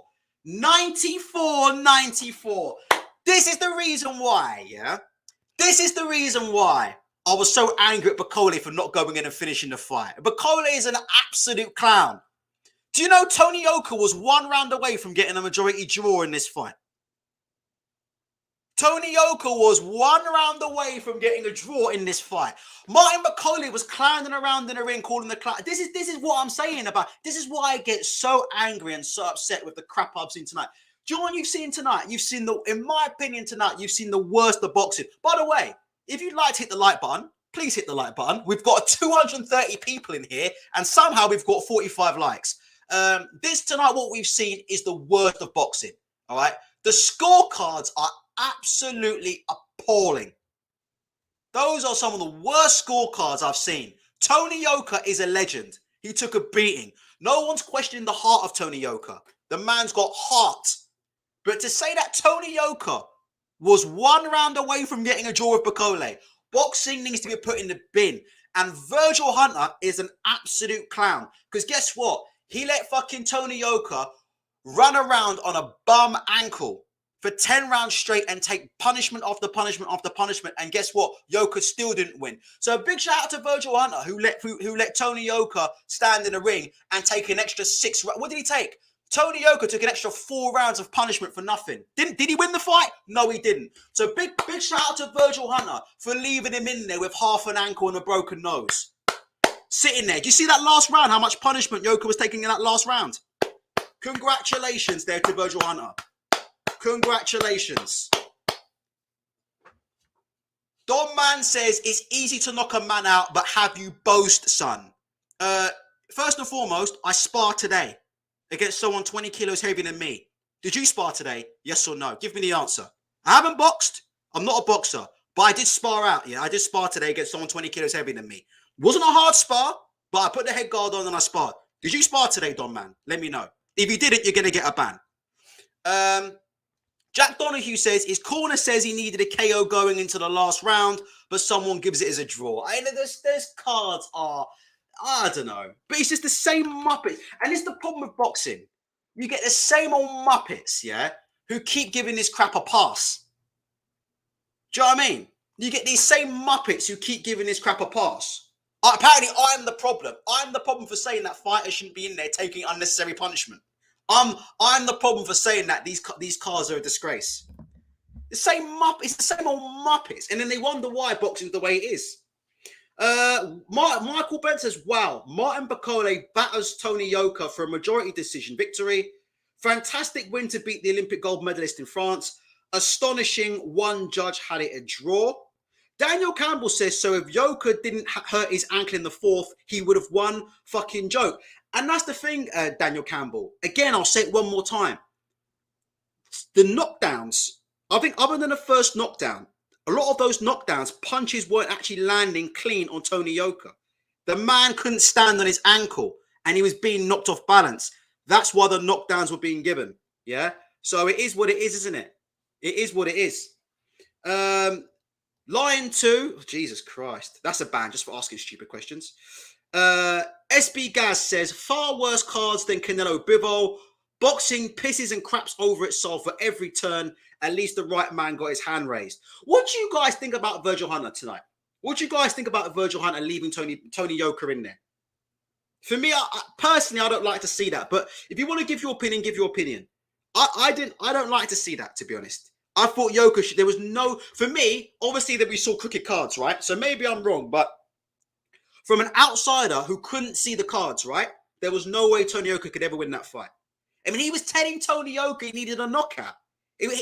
Virgil Hunter was telling Tony Yoka to go for the knockout. Tony Yoka had half an ankle. I mean, it's just bizarre. It's just bizarre to me that a boxing coach would say something. I don't know. Do you guys remember David Haye and Tony Bellew? Obviously, David Haye had a far worse injury, right? But do you remember when David Haye fought Tony Bellew and David Haye's Achilles went? Do you know what I mean? Your back foot is absolutely fundamental in boxing. Your back foot in boxing is fundamental to everything. It's fundamental to balance. It's fundamental to shifting. It's fundamental to moving left to right. It's when you move left to right. Yeah. Also, for instance, so if you're an orthodox fighter, well, I'm a southpaw, but when I move left to right, obviously, when I move to my right hand side, use your back foot. So it's very, very important for moving in a certain direction. It's very, very important to get your base, to get your stability, to get your power. Tolu, lovely name. Tolu Ongumifon says, can you do a better job than Virgil Hunter, son? I can do a better job than you because you can't even fucking spell Virgil. Or can you? I'll check that up. Let me check out that spelling, Tolu. If you're right on that spelling, I'll apologise. One sec. You just double check that spelling. Now you spell it wrong, so you're out of here. Goodbye. Let's have a look. Let's have a look. These dudes can't even spell, man. Who cares? I'm not bothered about the likes. I'm off anyway. Do you know what? It's all right, guys. I'm going to be off in a minute anyway, so I'm not bothered about the likes. Yeah, he's thinking of the spelling of Virgil Ortiz. Do you know what it is? Do you know what it is? This is why boxing is the way it is, right? This is why boxing is the way it is. I'm getting criticised for a guy with half an ankle being left in a ring to take a beating for 3-4 rounds. Okay, I'm the problem apparently for caring about fighter welfare. Okay, all right then. Let's see. I don't know what you think, but for me, I'm not happy with that. It is what it is. Does anybody here think Tony Yoka had a chance in that fight of getting a knockout of Bakole? Does anybody think that? I didn't think that, but it is what it is. Let's have a look. Prabesh says, Virgil Hunter reminds me of a weird Scientologist trying to get... Oh, my... I don't want to say anything because it's going to be... Oh, but did you know he taught Andre Ward? My opinion on Virgil Hunter isn't just off the basis of this fight. I'm just telling you that now. I've seen Virgil Hunter in a corner with Andre Durrell. I've seen Virgil Hunter in a corner with numerous fighters who are not Andre Ward. And I'm not a fan. I'll be honest with you. That's my opinion. I'm allowed to have my opinion. I'm not a fan. I'm also not a fan of coaches who have never boxed either. I'm not a fan of that either. So it is what it is. Joe Connaughton says, what were the scorecards? 96-92, 95-93, and 94-94. Yoka won about 1 to 2 rounds at best, and there were 2 10-8 rounds in there. Embarrassing. Amir Khan, yeah. Oh my God. Oh my. Some of the stuff he used to come out with in the Amir Khan corner is. Go and watch Virgil Hunter in the corner of Andre Durrell. Oh my God. Shut the fuck up and go away. Why are you asking these dumb questions, man? God. We have got 150 people in here and 71 likes. If you would like to hit the like button, please feel free to do so. Jesus Christ. TMT says Andre Ward coached Virgil Hunter, not the other way around. I mean, I don't know what to say, man. Do you know what I mean? I don't know what to say. All I know is this, yeah. If I was in that kind of, I don't know. I just, like I said, I'm gonna read you guys. Get your guys' comments in. What do you think about it? Get your guys' comments in. I'm not happy with it. Let's see what they're saying online about Virgil Hunter. I'm not happy with it. I just don't want to see fighters take punishment in fights that I know they can't win. That's my opinion. Save them for another day. Boxing is such a dangerous sport. Boxing is a very, very dangerous sport.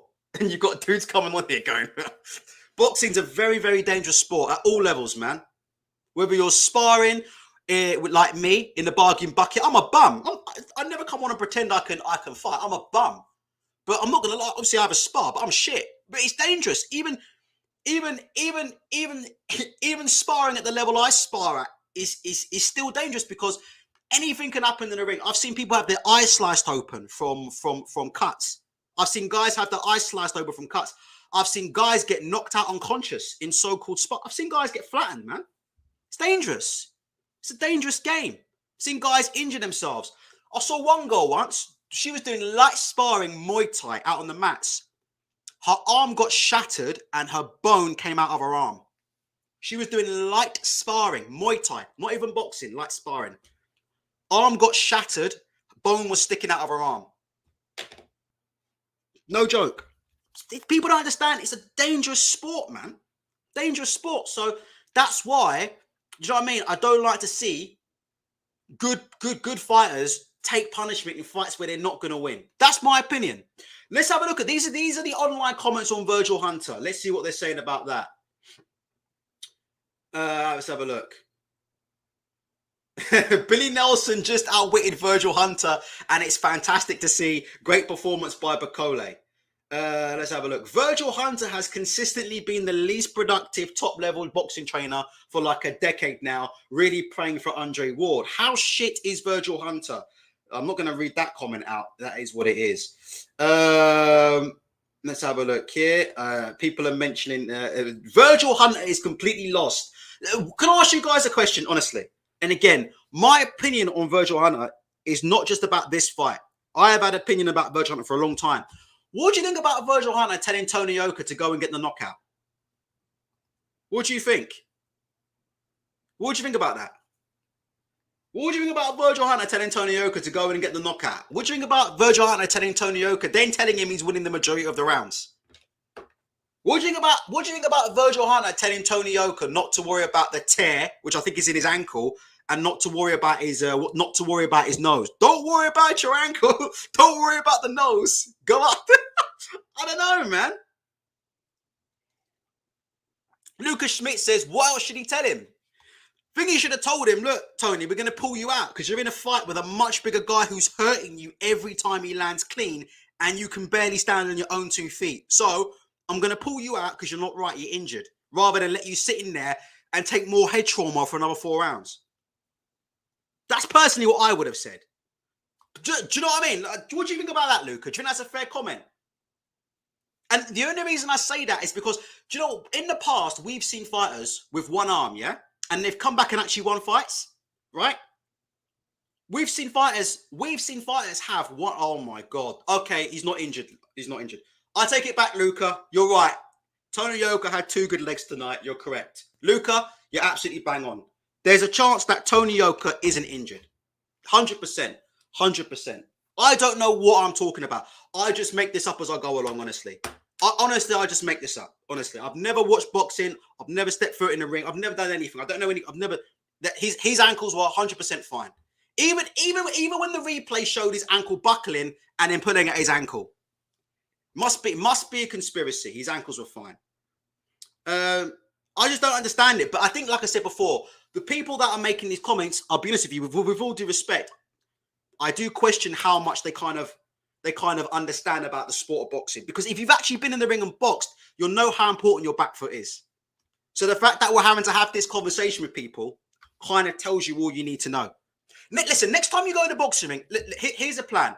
Next time you go in the boxing ring, don't put any weight on your back ankle and see what happens. That's what I'll say. Go in the gym tomorrow and tell them Ultratech sent you. Don't put any weight on your back foot. See if you can punch. See if you can move around as well. See what happens. Let's have a look. Yeah, that's it, Richard. When he rolled his ankle, that was just an optical illusion. That was it. Yeah, Richard. The bit when Tony Yoka rolled his ankle and then fucking, you could see him, yeah, that was an optical illusion. His ankle might not be hurt.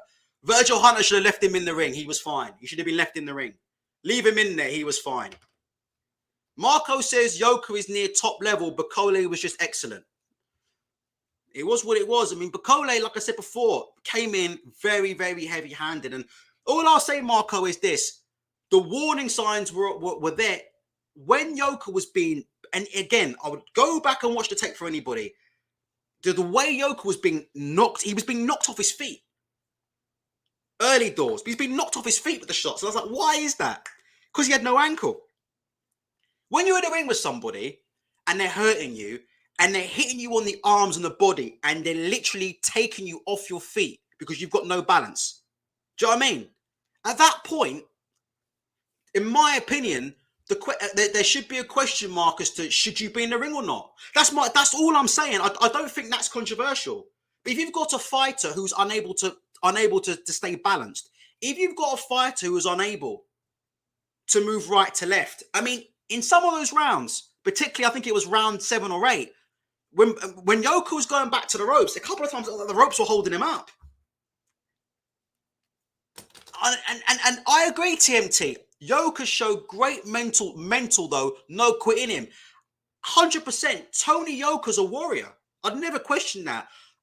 My opinion is, in a fight like that, should the corner then step in and say, look, you know, what are the odds of you getting a knockout? Very unlikely. Do you need a knockout to win? Probably. It's probably time now to get you out of there. I don't know, Marco. What did you think, Marco, about it? About Yoka being left in there? What do you guys think? Look, I don't know why people are getting upset with me, because if you look at Virgil Hunter on Twitter, he's getting torn to shreds here. People have been far worse to him than. All I'm saying is that Virgil should have got him out of there. But Virgil Hunter's getting a serious heat on this app. Jesus Christ. I'm not going to comment about Tony Yoka and if he's a cheat or not. Right, so Bakole, what is next for Martin? Well, who cares what's next for Martin Bakole? Martin Bakole's got to stay out of trouble on social media. Cough, cough, cough, cough, cough. But yeah, somebody said Bakole and Dillian Whyte. You know what? If Bakole comes in a lot lighter and goes back to the style that he should have, because Bakole came in like a pound shop version of Tyson Fury in Wilder 2, didn't he?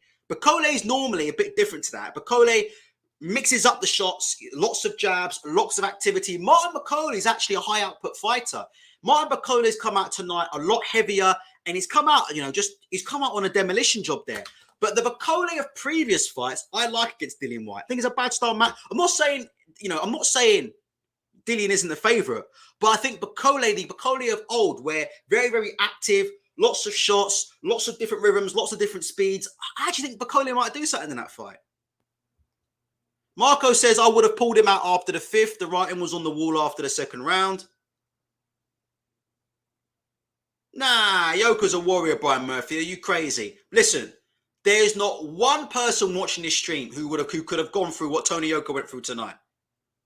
Not one person. Not one person. There's not one person that could have stood up to what Tony Yoka stood up to tonight. Nobody. We would have all got on our knees and quit like bitches. None of us would have taken what Yoka took. There you go. Yoka is down, has injured his ankle. Apparently, he didn't injure his ankle. Apparently, I'm making this shit up.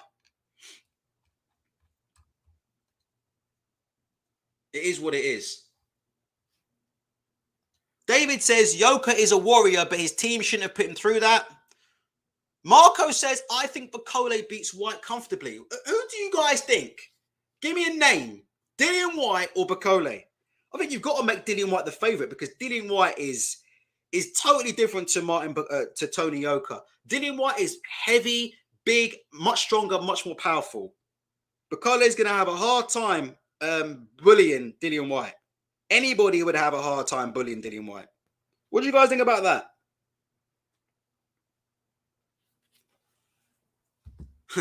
What do you guys think? 50-50 fight. I'm going to make White the favourite. Yeah, you could. I'll talk White versus Bakole. Who are you giving? White and Bakole. Joe Connaughton says, I'd back Dillian at the minute, but Bakole gives him a fight. Yeah, you can't put Dillian down the shitter like that and say Bakole will take him out. I mean, Dillian White fought, in my opinion, the number one heavyweight around at the minute. Joe Joyce beats White. I agree with that. If it came down to Joe Joyce and Dillian White, I'm picking Joe Joyce. Really? You guys are going with Bakole over White? Maybe there's a bit of recency bias going on there. You guys are going for... I tell you what, fuck Billy Nelson's blocked me on Twitter. He's going to be absolutely unbearable. Right, well, we're going to stay for a little bit longer. 142 people still hanging around. We have 85 likes. Get the likes up. No one's asking you to subscribe. We've had some real muppets in here tonight. That guy asking me, how do you know have you ever boxed? I said, yeah. I haven't boxed, but I had a spar today. Did you spar? Disappeared, never saw him again. Too many people just talk rubbish. Ultra, was the fight close or not? No, it wasn't close at all. It wasn't close at all. If that fight was in England, that fight would have been an 8-2 to Bakole. Tony Yoka won 2-3 rounds at a push. At a push. That fight was 7-3 at least, that fight. That fight was never a close fight at any point. And like I said before, my opinions on that. That fight was a 10-3. That fight was a 7-3 at best. At absolute best. Absolute best.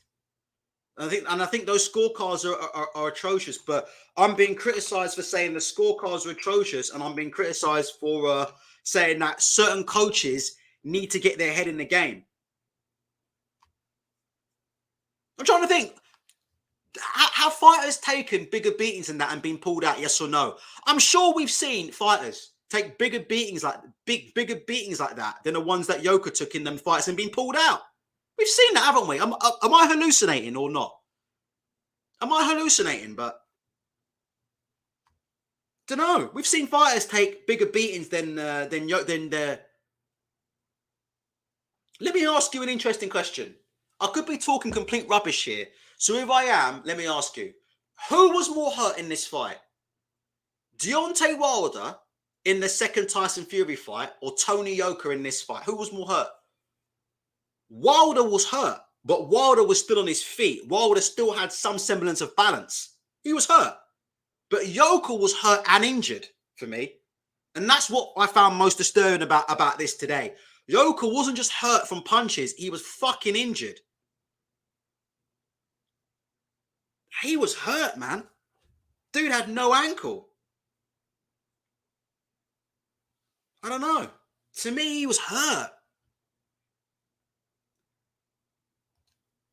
Crazy D3 says Yoka was never going to get pulled out on French TV. He's their poster boy. So I'm just trying to find out if he's any news on Tony Yoka's injury. Sorry. Great fight, though. Listen, it was a great fight to watch, isn't it? It was a great fight to watch.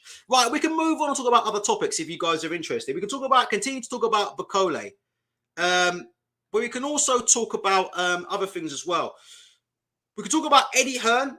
Oscar De La Hoya is laying into Eddie Hearn and saying Eddie Hearn should never have matched Canelo with Bivol. I think Oscar De La Hoya is wrong. I think Oscar De La Hoya, that's a bit after the fact, isn't it? But we can talk about that if you want. Oh, yeah, Charlo Undisputed tonight. I have no idea. I'm just going to watch it. I have no idea. Also, if you're interested, the WBO have announced that Zach Parker versus Demetrius Andrade is now off. Andrade's pulled out. He's injured. And apparently his injury is going to keep him out for months. Fight will not be rescheduled. Frank Warren has been refunded his purse bid deposit. So Frank Warren just saved himself £2 million there. So good day for Queensbury. Good day for Queensbury.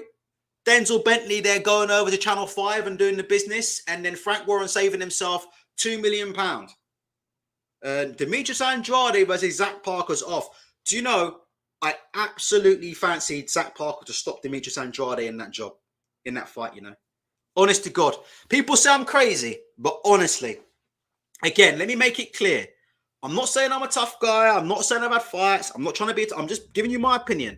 I honestly believe that Zach Parker could have stopped Demetrius Andrade in that fight. Andrade is the favorite, and he deserves to start off as the favorite because of what he's achieved in boxing. But I honestly believe that was a very, very bad style matchup for Demetrius Andrade, and that's the reason why Frank Warren spent 1.8 million on getting Andrade to the UK. You can see that a mile off. You know, let me tell you something right now. Zach Parker's whole team, Zach Parker's manager, Neil Marsh, follows me on Twitter. Yeah. Neil Marsh was chomping at the bit for that fight. That's all I can tell you.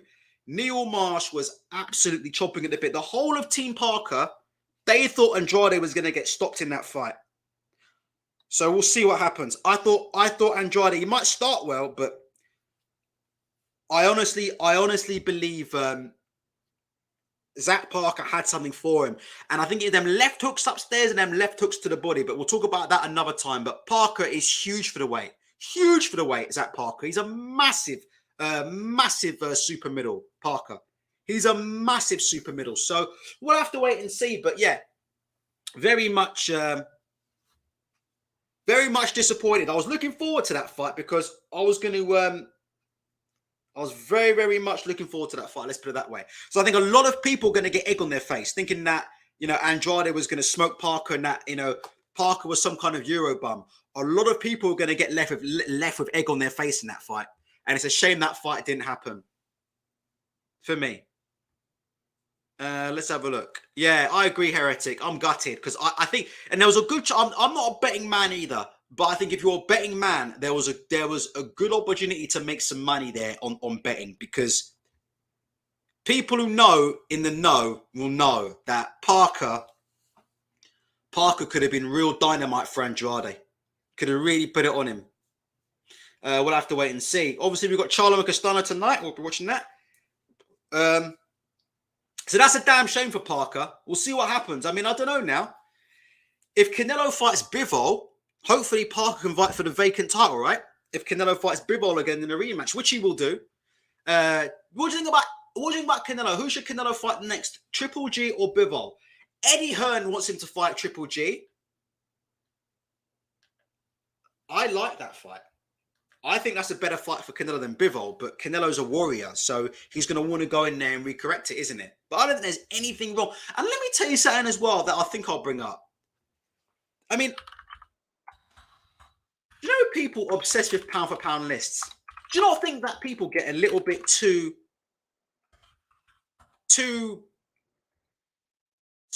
animated about pound for pound lists? What do you guys think? Like, people spend all day online arguing about pound for pound lists. I don't know why people care so much about pound for. It's just a fucking stupid list. Like, it's a list made up by people who haven't even been in a fucking ring.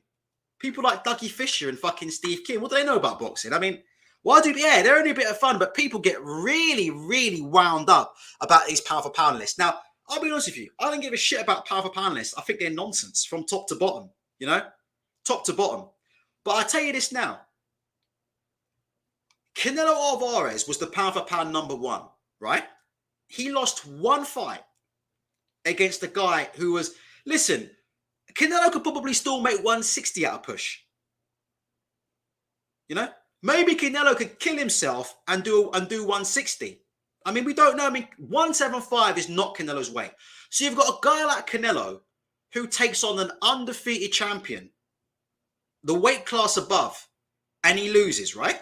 Fair enough. How the fuck does he go from number one on your list to number 6? That just tells you that these lists are fucking retarded. Does that not tell you now that these lists are fucking stupid? These lists are stupid, and the people who write these lists are stupid. Can you not see that?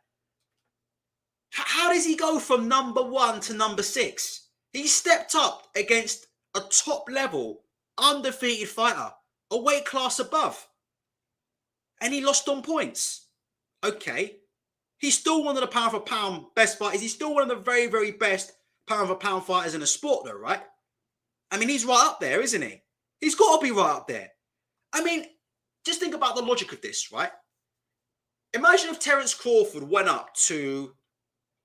Let's imagine Terence Crawford, right, is 150, is the pound for pound number 1, yeah? and Terence Crawford goes up in weight and he fights Jermell Charlo, right? And he loses to points against Jermell Charlo.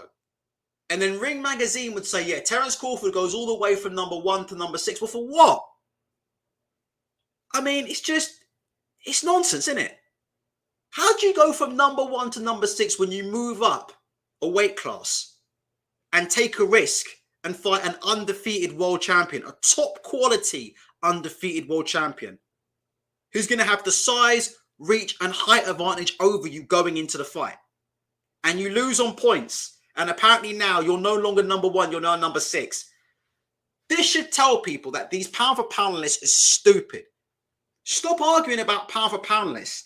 Instead of spending all day arguing about these lists, people need to ask, who is making these lists? Who is making these lists? What is your experience level for making these lists? Have you ever put a gum shield in and taken a shot? If you haven't, then you don't need to be making a list. The only people that need to be making lists are people who have put gum shields in and held shots. I'm sorry. Should I be making a pound for pound list? No. Why? Haven't been in a fight. Haven't taken a shot when it matters. Haven't taken a shot when it matters the most.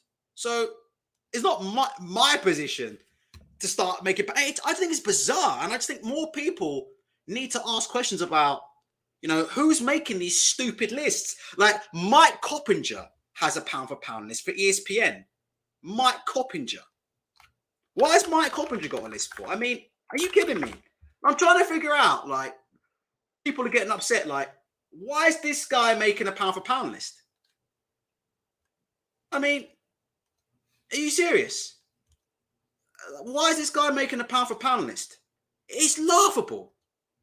It is absolutely laughable. So like I said before, that's just my opinion. What do you guys think about Ring Magazine? Canelo Alvarez is now number 6. I'm not a big fan of Canelo Alvarez, but to make him number 6 on that list is a joke. And when you see these lists, instead of spending all day arguing on these lists, we need to say, okay, who's making these lists? Right, Mike Coppinger. Right, one look at Mike Coppinger. Right, your list don't count. Your list doesn't count. You've never taken a punch in your life. What do you know about boxing? You never. So that's just my opinion. I know people are going to get upset at me for that.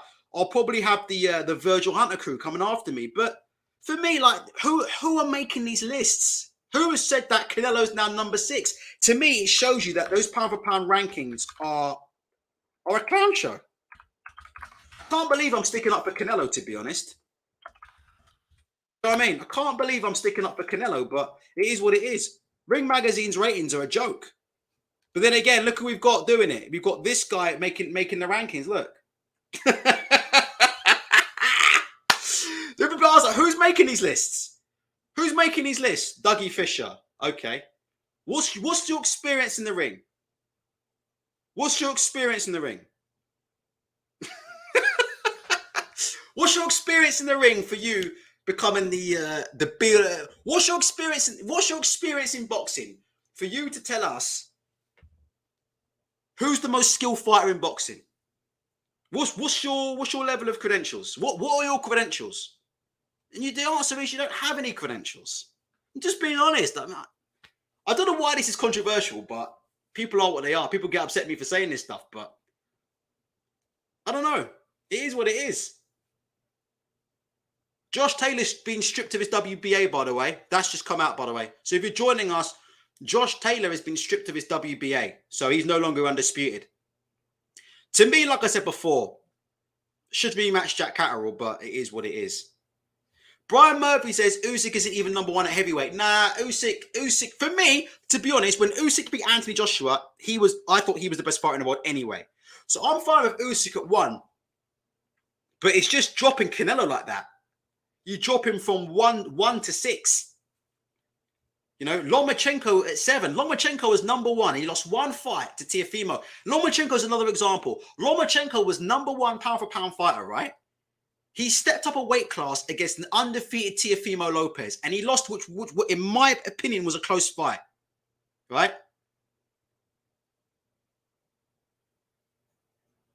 He lost a close fight, And they just dumped him in the pound for pound list because he lost a close fight. He lost a close fight after stepping up. Nesta says, anyone had any fights on here, amateur or pro? I've had 0 fights, so I can't say that. But we got people who've had fights in here. For sure. Trying to think. Loads of people. PG. Fucking, what's his name? Oh my God. Jeez, I forgot the names. Loads of people. People in this comment section have had them. If you've had an amateur or pro, talk now, forever speak your piece. Or if you've even had a white collar, we've had got quite a few people in here who've been punched. I haven't, because I'm shit. It is what it is. All I can do is a little bit of light sparring, light and medium sparring. That's as far as I'll go because I'll get chinned. I've got no chin, mate. Let's have a look. Yeah, Chocolito's on the list. He's 10. He's there. He's there. He's right there. He's 10. So they got him on the list. Bivol's at 8. Yeah, okay. Anyway, I don't know what you guys think, but I thought I'd bring that up. Let's finish up with wrap up with a little bit of news and then we'll go. I wasn't even planning to do a show tonight, but I'm a bit disappointed, because I come on and do a show and I don't know why sometimes I get a little bit annoyed because I say things that I think, anybody should kind of see that's common sense, but do you know what I mean? Nesta says, I had 50 amateur fights, 1987 to 1993. Yeah, well, you need to start doing your own YouTube channel then, because what we need is more people who've actually done fights doing YouTube channels. Do you know what I mean? Who knows more about boxing? Ultra Tech or Nesta? Nesta, because he's had fights and a fucking ton of them as well. So you know more about boxing than me. Come and run this channel if you want. And I'd rather read a pound for pound list from you than read it from fucking Dougie Fisher. Sorry. I'd rather read Nesta's pound for pound list than fucking Mike Coppinger's. Do you know what I mean? That's the new rule. Have you taken a shot with a gum shield? No, then you can't make a pound for pound list anymore. Simple as that.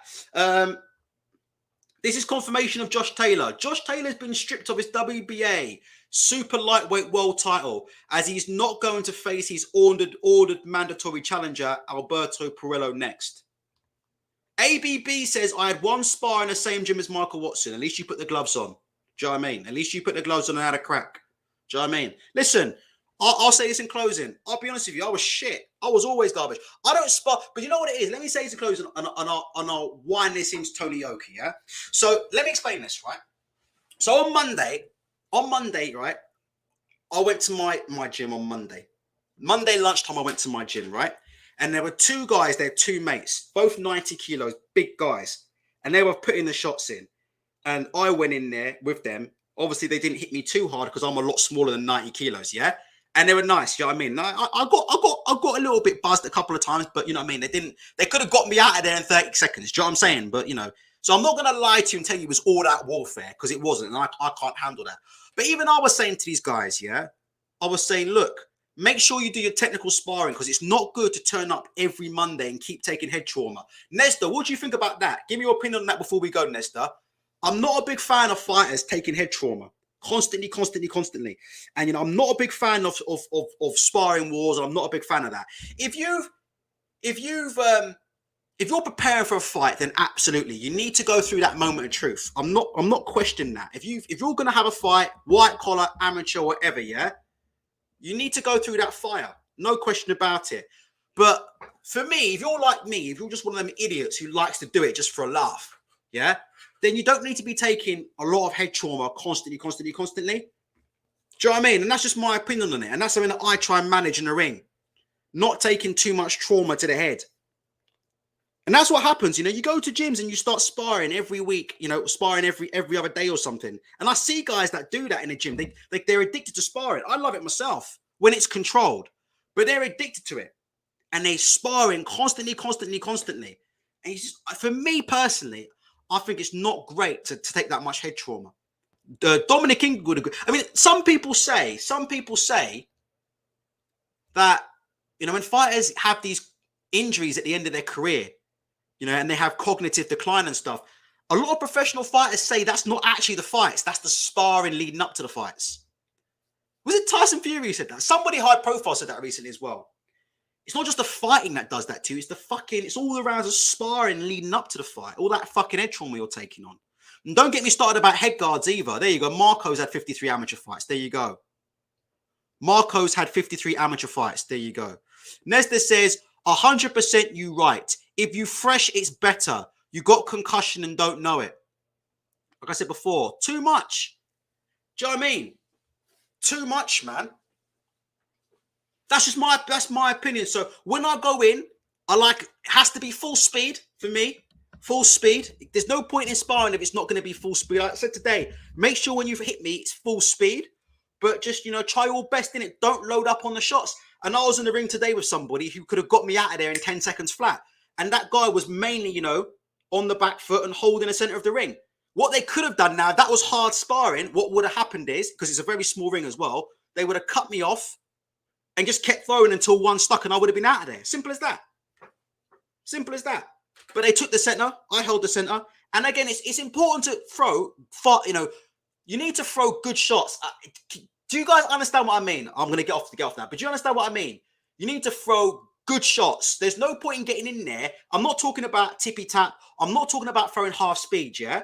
But there's a way to punch where you can punch full speed, but you're not just loading up on everything. Do you guys know what I mean, yeah? You're not loading up. And you're not just trying to get the guy out of there. You're not loading up on big left, big rights, You're not turning every last bit of body weight through the shots. It's full speed. When you get hit, it's not nice. It's not nice. It's never nice when you get hit, but nice short shots. Boom, boom, boom, boom, boom, boom, boom. Good short shots. That's my opinion on it. That's my opinion, but I could be completely wrong. Rami's Hussein says, I had a couple of amateur fights at Hall Green Boxing Club at Birmingham, lost both. Yes, so what? You're a legend. You got in there. So what? Nesta says, big gloves and sparring give you head trauma as well. If you take too much, you've got to be sharp and not sluggish. Don't even get me started on head guards, Nesta. Head guards. I fucking hate the things. I'm a lot more elusive without a head guard than I am with one. But that's a story for another day. TMT says, Tony wasn't even training, just sparring. This is 100% certified fact because I used to be very, very close with somebody who used to work directly with James Toney and has pictures with James Toney, and has pictures with James Toney and worked with James Toney on a lot of his fights. And we discussed James Toney at length. And that is 100% factual. James Toney didn't train, he sparred. That's how he got fit. And I was told multiple times that James Toney came into the ring fat, overweight, out of shape, and breathing all over the place, and still did 12 and whooped guys' asses in sparring. And I was told that straight up by somebody who watched it in the wildcard gym. So it is what it is. So those stories about James Toney are 100% correct because I was told that personally. He used to show up in the gym unfit, and he used to spar himself into shape.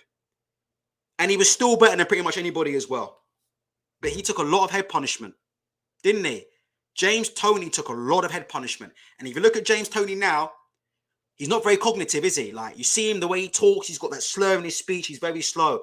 And again, you bring up James Toney, but he took a lot of punishment. And again, that's the thing about sparring, isn't it? He used to spar himself into shape. That's how he got into shape a lot of the time. He used to spar himself into shape. Took a lot of head trauma. A lot of head trauma. Can you mention Tyson Fury in the same breath as Ali? No, in my opinion. Simple as that. That's my opinion. No, you can't. I agree, Brian Murphy. James Toney, too much sparring. I agree. TMG says Cole Frampton's anti too much sparring. It is what it is. Sparring's weird, isn't it? Because guys go in there to win these days, don't they? Most of I box at a very, very low level, but most of the guys that I've seen and the guys that I'm in with have had a couple of white collars or a few amateurs and this and that, but they're going in there trying to win spars. And the spars are shit to me, to be honest. The spars are bad to watch. That's my opinion. The sparring's really, really crap to watch because the technique goes out the window. And you're watching a bunch of guys, and for me, and I always say this, the number one telltale when I get in the gym and I see a shit spar is when I don't see the guys even breathing. Do you know what I mean? Like, they're loading up on everything, but not only are they loading up on shots, you can hear them holding their breath and shit because they're all stressed. They're all stressed because they're trying so desperately to win this spar, innit? And this is all down to all this bullshit that people are doing online. All this releasing sparring videos and shit, and Dillian White's going to knock out Tyson Fury because he dropped him in sparring. You know all this crap. Dillian's going to beat Fury. Do you know what happened in sparring? And you try telling these fucking morons time and time again, you try telling these idiots that sparring and fighting are like different sports. Sparring and fighting are different sports. There's no headbutts in sparring. There's no elbows in sparring. Right? There's no people biting ears off in sparring. It's not. Sparring and fighting is different sports. Different sports, because a fight is kill or be killed. That is not sparring and fighting. But these youngsters of today, they come in the gym, they've heard all these stupid stories, and they feel like, you know, they feel like they have to win every single spar. So they get in the ring, they start bouncing around like morons. You see them bouncing around. They're not economical with the footwork. They're not just stepping in, stepping out, and just measuring the distance. When the guy comes in, 2 steps out, full short turn. They're not doing any of that. They're just bouncing in and out, bouncing in and out. They're throwing all these kinds of crazy shots, and they're not breathing. You don't hear any of this, like pss, pss, pss, pss, pss. You don't hear any of that. You can hear these idiots holding their breath. You can literally hear these muppets holding their breath. And I used to fucking tell these guys, man. I used to tell these guys. I used to say, "You're an idiot. What are you doing?" I said, I can't even hear you breathing there. What are you doing? You're not gonna go up the levels unless you can learn to relax in the boxing ring. I always say that in the gym. You'll knock over a couple of people. You'll win some fights. Absolutely. You'll win a couple of white collars. You'll win some amateur fights. You'll get by on it. But eventually you'll meet somebody and you'll get smoked. You will get smoked eventually. It will catch up with you. It will catch up with you. So you need to learn how to treat sparring like sparring. Relax in the ring. Breathe in the ring. Think about controlling distance. Don't go in there and start throwing hands, 50 punch combinations. All these dudes in the gym fighting like Katie Taylor. They're all fighting like Katie Taylor, you know. All these dudes I see in the gym. They're going for a spar. The head guards come on. The head guards come on and they got it like Katie Taylor. 100 punch combinations. Let me show you what these muppets do quickly before I go in the gym. You remember that game, Killer Instinct, on SNES? These guys are in the gym throwing punches like it's Killer Instinct on SNES. I'm like, why are you throwing all these combinations for, bro?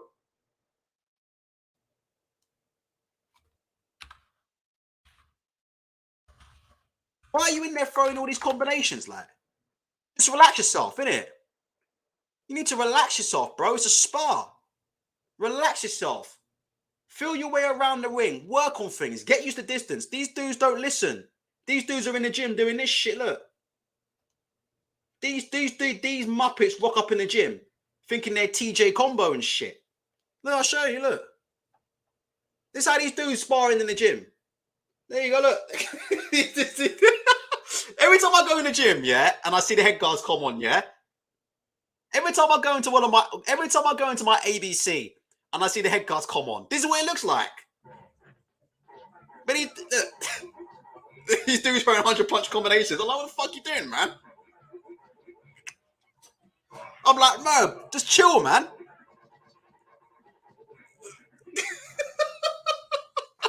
I'm like, yo, just chill out, innit? It's a spar, innit? Innit? Yeah, PG. PG boxes as well. Especially when there's a huge weight advantage. Yeah, it's dumb, man.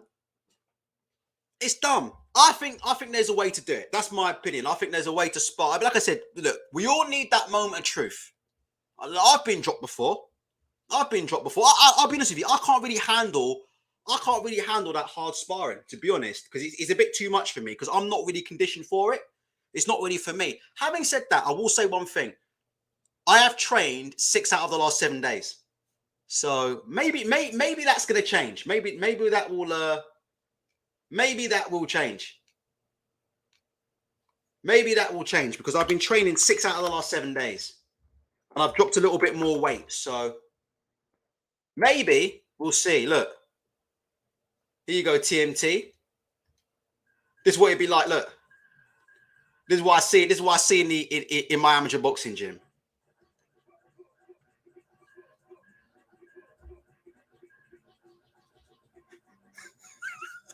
That's how these do spar, you know.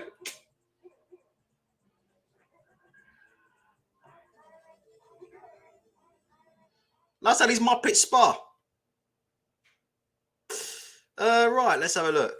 There you go. I appreciate that, Nesta. I appreciate that. All right. Everybody, thank you very much for coming. Please feel free to hit the like button. Seems like once again, I am the most unpopular man out here on YouTube. So if you like to hit the like button before the dislikes get hit, please hit the like button. And I'm going to disappear. I was going to cover the Charlo fight, but actually, do you know what? After tonight, I can't be bothered. I just think I can't be bothered to deal with the ignorance. So, Aaron, I've done one show in a week. Maybe we'll be back next week. We'll see. Peace out.